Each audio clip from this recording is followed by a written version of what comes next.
تو دوستو آج ہم آپ کو بتائیں گے برے صغیر کے ایک ایسے بادشاہ کے بارے میں جس نے غلامی سے بادشاہت کا سفر کس طرح طے کیا۔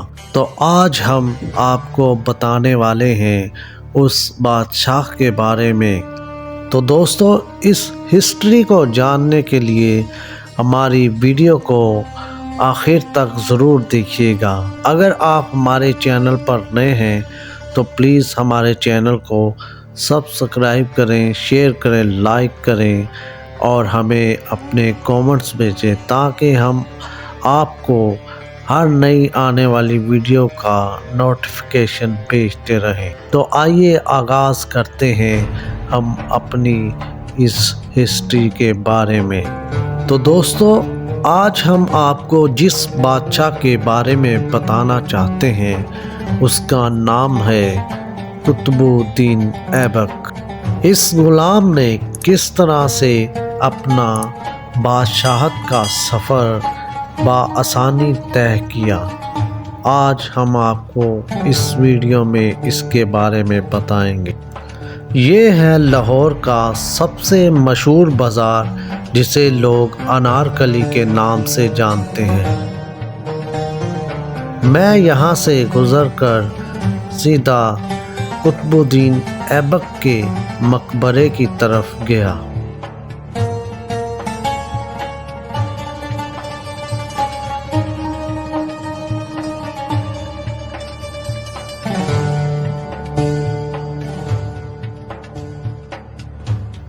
پھر میں گیٹ کراس کر کے سیدھا مقبرے کے اندر آیا۔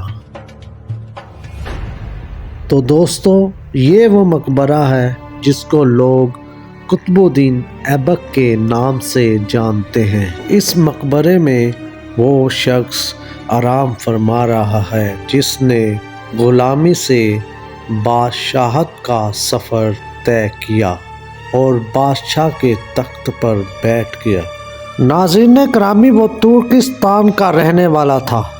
بچپن میں غلام بنا لیا گیا، نشہ پور لایا گیا اور غلاموں کی منڈی میں کھڑا کر دیا گیا۔ قاضی فخر الدین وہاں سے گزرے۔ وہ امام ابو حنیفہ کی اولاد میں سے تھے۔ قاضی صاحب کی نظر اس بچے پر پڑی تو اس کی معصومیت نے قاضی صاحب کا دل کھینچ لیا۔ قیمت ادا کی اور اسے گھر لے آئے۔ بچے کا نام قطب الدین رکھا اور بیٹوں کی طرح اس کی پرورش شروع کی۔ قاضی فخر الدین اسے اپنی جان سے زیادہ عزیز رکھتے تھے۔ والد کی یہ محبت اولاد کے دل میں کینہ بن گئی۔ قاضی صاحب ضعیف بھی تھے اور علیل بھی تھے اور وہ جلد انتقال کر گئے۔ میں مقبرے کی سیڑھیاں چڑھا۔ مقبرے کا دروازہ کھلا تھا لیکن اندر اندھیرا تھا۔ میرے سامنے ایک سنگ مرمر کی بنی ہوئی ایک قبر موجود تھی اور میں نے فاتحہ پڑھی۔ وقت کے اس بادشاہ کا مقبرہ ایک ویرانی کا منظر پیش کر رہا تھا۔ مقبرے کے اندر سناٹے کا راج تھا اور اتنی خاموشی سی کہ جیسے یہاں آس پاس کچھ بھی نہیں ہے۔ قاضی فخر الدین کے فوت ہوتے ہی غلام زادہ ایک بار پھر غلام بن گیا۔ قاضی صاحب کے مردہ جسم کی بو ابھی کفن تک پہنچی تھی۔ قاضی صاحب کے ایک بیٹے نے قطب الدین کا ہاتھ پکڑا اور گھسیٹتا ہوا غلاموں کی منڈی میں لے گیا اور کھڑے کھڑے نیلام کر دیا۔ نیا آقا سوداگر تھا، وہ اسے غزنی لے گیا۔ غزنی میں شہاب الدین غوری کی حکومت تھی۔ اس کا بڑا بھائی غیاث الدین گورستان کا بادشاہ تھا۔ یہ سلطنت سینٹرل ایشیا سے ہندوستان تک پھیلی ہوئی تھی۔ غزنی اس سلطنت کا سب سے بڑا صوبہ تھا۔ غزنی کا انتظام شہاب الدین غوری کے ہاتھ میں تھا۔ وہ زندگی اور تاریخ میں دونوں میں اپنے بڑے بھائی غیاث الدین سے زیادہ مشہور تھا۔ اس کی فتوحات بھی زیادہ تھیں اور صلاحیتوں میں بھی اپنے بھائی غیاث الدین سے آگے تھا، لیکن وہ اس کے باوجود مرنے تک اپنے بھائی کا وفادار رہا۔ شہاب الدین غوری کی کوئی نرینہ اولاد نہیں تھی۔ اس نے اس کا حال غلاموں کی شکل میں نکالا۔ وہ شاندار غلام خریدتا اور پھر ان کی تربیت کرتا اور پھر ان کو علاقوں کے شعبے دیتا۔ شہاب الدین غوری کے ان غلاموں نے کمال کر دیا۔ وہ آگے چل کے خاندان غلامہ کہلائے۔ قطب الدین کا نیا آقا شہاب الدین اس کی عادت سے واقف تھا اور اسے لے کر دربار پہنچ گیا۔ شہاب الدین کو قطب الدین پسند آ گیا اور اسے اپنے غلاموں میں شامل کر لیا۔ وہ باصلاحیت انسان تھا۔ وہ چند برسوں میں بادشاہ کے قریب پہنچ گیا۔ شہاب الدین غنی تھا۔ وہ مانگنے والوں کو کبھی بھی مایوس نہیں کرتا تھا۔ اسے ایک دن معلوم ہوا کہ قطب الدین اس سے بھی بڑا غنی ہے۔ یہ اپنے تصور میں ہر چیز محل کے خادموں میں تقسیم کر کے سوتا ہے۔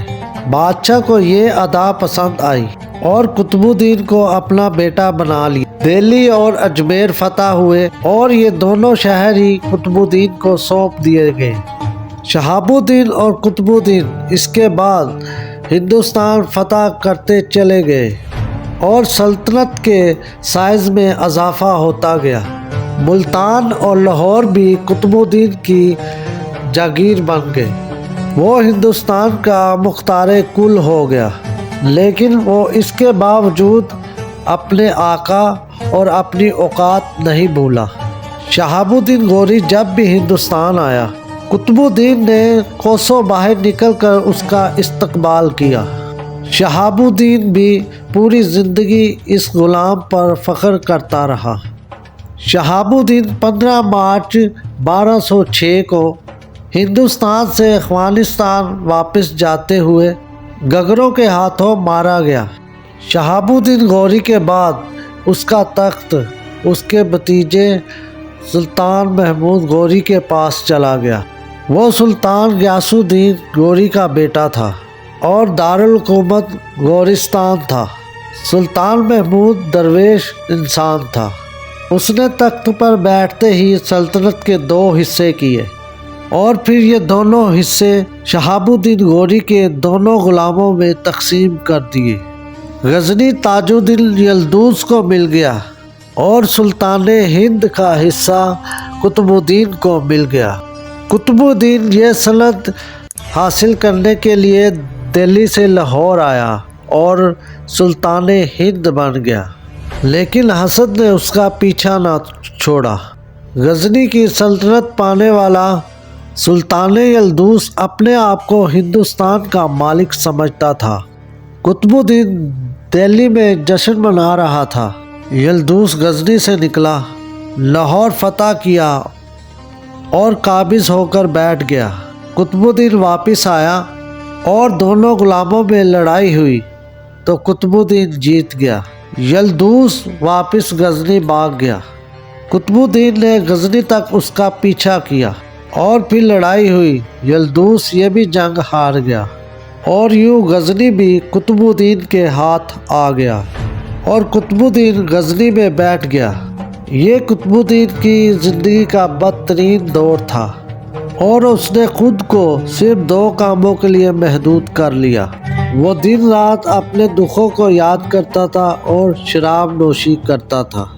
شراب نوشی نے اس کی سلطنت پر گرفت ڈھیلی کر دی۔ شہر میں اس کے خلاف بغاوت ہوئی اور لوگوں نے دوبارہ غزنی یلدوز کے حوالے کر دیا۔ وہ اپنی جان بچا کر بھاگا، لاہور پہنچ کر دم لیا۔ یہ شکست الارم ثابت ہوئی اور وہ جاگ گیا۔ وہ جانتا تھا یلدوز مضبوط ہونے کے بعد لاہور پر حملہ کرے گا، چنانچہ اس نے لاہور کو مستقبل اپنا ٹھکانہ بنا لیا، لیکن وہ لاہور کو مضبوط سے مضبوط بناتا رہا اور لاہور مضبوط ہو گیا، لیکن وہ قضا کے ہاتھوں ہار گیا۔